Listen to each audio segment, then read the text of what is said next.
नमस्कार, मैं हरिवंश। आज मैं कुछ ऐसी चमत्कारी शक्तियों के बारे में बताने जा रहा हूँ जो हर मनुष्य में छिपी होती है। केवल उस मनुष्य को जागृत करने की आवश्यकता है। मनुष्य जो इच्छा करता है, जो चाहत रखता है, जो सपने देखता है, वह उसके ही प्रयास से आज न कल इन्हीं चमत्कारी शक्तियों से वह कार्य संपूर्ण हो जाता है। तो आइए आज के इस हमारे लेख का लाभ उठाएं। आज का मेरा लेख का शीर्षक है अवचेतन मन और चमत्कारी शक्तियाँ। धरती पर दो तरह के लोग चमत्कार करते हैं, पहला परमात्मा तो दूसरा मनुष्य। रचना में परमात्मा के बाद मनुष्य दूसरे स्थान पर है। परमात्मा ब्रह्मांड रचता है तो मनुष्य संसार रचता है। ब्रह्मांड धरती पर जंगल देता है, पत्थर देता है, खनिज तत्व देता है और हम मनुष्य उससे बड़ी बड़ी मशीनें, कारें, हवाई जहाज, गहने, बर्तन और दैनिक जीवन में उपयोग होने वाली बहुत सारी वस्तुओं का निर्माण कर देते हैं। मनुष्य इस ब्रह्मांड में सर्वोच्च रचना के स्रोत है। हम मनुष्य जो सोचते जाएंगे, कल्पना करते जाएंगे, सपने देखते जाएंगे, वो आज नहीं तो कल फलीभूत होकर ही रहता है। हमारी रचना का सर्वोच्च स्रोत चेतन मन एवं अवचेतन मन है। चेतन मन में जो इच्छा जागृत हुई या कोई विचार पैदा कर लिया तो अवचेतन मन उसे पूरा करने में जुट जाता है। अवचेतन मन यादगार का तहखाना है, एक लेयर है। वह तर्क वितर्क नहीं करेगा, लेकिन अवचेतन मन धीरे धीरे इतना शक्तिशाली हो जाता है कि चेतन मन का बस नहीं चलता है। चेतन मन तर्क वितर्क द्वारा अपने अवचेतन मन को अच्छे बुरे विश्वास से भरता है और अवचेतन मन उन विश्वासों में बंधकर अच्छा बुरा कार्य करने का जिम्मेवार हो जाता है। अतः हमें अपने चेतन मन में सही बातें ही ग्रहण करनी चाहिए तथा अवचेतन मन पर नियंत्रण भी होना चाहिए। अवचेतन मन की शक्तियों को समझने के लिए हमें चेतन और अवचेतन मन को समझना होगा। तो आइए चेतन मन को समझते हैं। चेतन मन तर्क वितर्क, विश्लेषण, हिसाब किताब, सूचनाएं एकत्रित करने जैसे काम करता है। अवचेतन मन सूक्ष्म मन जहाँ हमेशा सारी यादें, बचपन की यादें, इस जन्म की यादें दबी रहती है। ये लगातार दिए जाने वाले किसी अभ्यास को सख्त आदतों का लाभ या हानि देना शुरू कर देता है। 21 दिन के लगातार प्रयास से कोई अच्छे गुण को हम प्रतिदिन के व्यवहार में अपनी आदत बना लेते हैं। चेतन मन बाहर का प्रबंधन देखता है तो अवचेतन मन भीतर का प्रबंधन। जब हम सो जाते हैं तो हमारा चेतन मन सुषुप्त अवस्था में आ जाता है और हमारे सारे भीतरी कार्य जैसे हृदय की धड़कन, पाचन क्रिया का होना, हार्मोन व रक्त की क्रियाएं, गलत वातावरण व आहार के प्रति प्रतिक्रिया करना अवचेतन मन के द्वारा ही किया जाता है। चेतन मन सीमित है तो अवचेतन मन असीमित है। चेतन मन भौतिक जगत और भौतिक शरीर तक ही काम करता है, जबकि अवचेतन मन सूक्ष्म जगत में कहीं भी विचरण करता है या समय और सीमा से परे भी किसी भी युग में जा सकता है, कुछ भी देख सकता है, वह कर सकता है। यही कारण है कि जहाँ न पहुँचे रवि वहाँ पहुँचे कवि।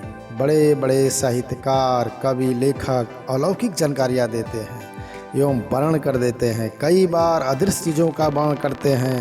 वैसे ही वैज्ञानिक, आविष्कारक नए नए खोज करके लाते हैं। हमारा अवचेतन मन एक बहुत बड़ा ट्रांसमीटर है, एक बहुत बड़ा संप्रेषण है जो मन के विचारों को ब्रह्मांड में दूर दूर तक ट्रांसमिट करता है, दूर दूर तक प्रेषण करता है। हमारा यही सूक्ष्म मन ब्रह्मांड के किसी भी कोने में जाकर रहस्यों को ढूंढ सकता है, जान सकता है, परख सकता है और उसका सही सही वर्णन कर सकता है। अवचेतन मन ही चेतन मन को शांत कर सकता है। सामान्यतः लोगों के दिमागों में यह भ्रम होता है कि ऐसी शक्तियाँ कुछ विशेष तरह के लोगों में ही होता है। ये सिद्धियों से या सिद्धों के पास होती है। पर यह गलत धारणा है, यह गलत सोच है। यह तो बिल्कुल मानव की स्वाभाविक दिव्य शक्तियाँ हैं जो चाहने पर वह थोड़े से प्रयोगों से आसानी से प्राप्त की जा सकती है। इस तरह की शक्तियों को व्यक्ति कभी कभी अचानक अनुभव भी करता है। यह अवचेतन मन का असीम शक्तियों की झलक मात्र होता है। कवि, लेखक, कलाकार, वैज्ञानिक एवं कुछ सामान्य व्यक्ति भी इस बात को अच्छी तरह जानते हैं कि जब हमारा दिमाग एक जगह जाकर रुक जाता है तब अवचेतन मन ही जवाब देता है। हमारी प्रबल इच्छाओं के कारण अवचेतन मन ब्रह्मांड के खजाने से संपर्क कर मनचाही खोज को ढूंढ करके ले आता है। कल्पना की शक्तियों द्वारा हम अपनी हर आदत, स्वभाव, गुणवत्ता, व्यक्तित्व बना सकते हैं। हमारा दिमाग भी टेप रिकॉर्डर की तरह है, जो भरते हैं वही करता है। इसीलिए हमेशा अपनी सोच में अच्छी बातों की कल्पना करनी चाहिए। जो विशेष विचार अंदर हम डालते हैं असीम ऊर्जा से भर देते हैं, जागरूकता का विकास कर देते हैं, हर पल आनंद से जी सकते हैं। पुराने युगों में अवचेतन मन के विज्ञान की सही जानकारी के अभाव में सालों साल तक संत, योगी, महात्मा इसको जीतने का विभिन्न प्रयास करते रहते थे। आज बहुत सारी साधनाओं का विकास हुआ है। ये सब अवचेतन मन के साथ लड़ने के ही परिणाम है। अवचेतन मन की प्रतिक्रियाओं की और उनके द्वारा किए गए अनेक असंभव कार्यों को देखकर पुराने साधक इसे ईश्वरीय इच्छा, ईश्वरीय चमत्कार या फल की संज्ञा देते हैं। आज हम इस अवचेतन मन के रहस्यमय, अदृश्य, अनंत शक्ति विज्ञान को जानकर कुछ भी हासिल कर सकते हैं, असंभव को संभव कर सकते हैं।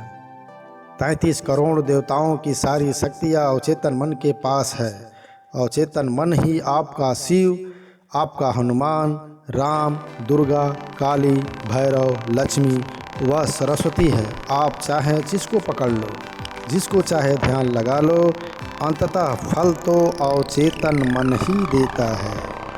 इस सब के पीछे एक ही परम शक्ति काम करती है, वह है आपका किसी भी ईश्वर पर श्रद्धा, कल्पना और विश्वास।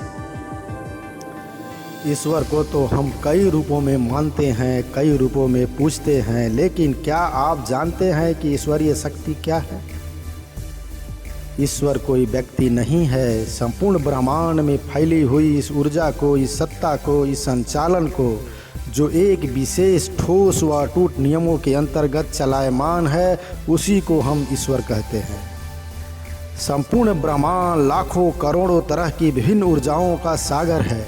इन्हीं ऊर्जाओं व शक्तियों को हम किसी न किसी माध्यम से अनुभव करते हैं। जब हम अपने सपने, इच्छाओं, कल्पनाओं के बीज अपने भीतर पैदा करने लगते हैं और इसके साथ अपने प्रबल भाव, आत्मा को जोड़ने लगते हैं, तो इन तरंगों से हमारा अवचेतन मन प्रभावित होता है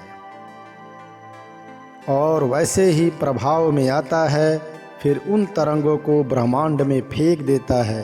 ठीक उन्हीं तरंगों से संबंधित ऊर्जा अपने स्वभाव के अनुसार अपनी ओर आकर्षित करने लगती है। प्रकृति का नियम है कि समान ऊर्जा को आकर्षित करती है। हमारी इच्छाओं में जो भी ऊर्जा, हमारी मांग, हमारी चाहत को हम अवचेतन मन से ब्रह्मांड में फेंकते हैं, ब्रह्मांड में संप्रेषण करते हैं, वह ब्रह्मांड से उसी तरह की ऊर्जा को आकर्षित कर लाती है। इस तरह हम अपनी इच्छाओं की पूर्ति करते हैं। फिर धीरे धीरे अवचेतन मन की ऊर्जाओं से चमत्कारी कार्य होने लगता है। धन्यवाद।